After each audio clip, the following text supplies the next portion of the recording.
ürək mənim, bax canım mənim, bu ürək sənin.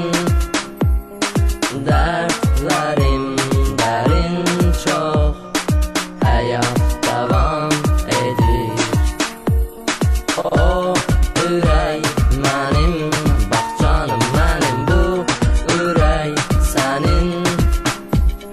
Dərdlərim dərin çox, həyat davam edir.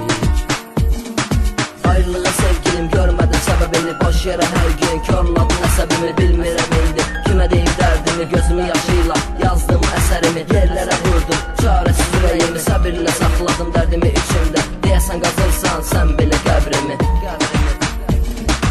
Ümidimi puç etdin, hara getdin sən, unutturmadı sigaretim səni. Ciyərimi yox etdin, məhv oldum mən, heç bir kəs səni əvəz edə bilmədi. Nəfsivin qurbanı oldum bir anlıq, öz ürəyim belə səni dindirmədi. Məni tərk etdin, al səni azaltdıq, kör oldu gözlərin, ağladım görmədim. Sənin tərk etdiyin ürək ağlayaraq hər an belə, hər gün səni istədi.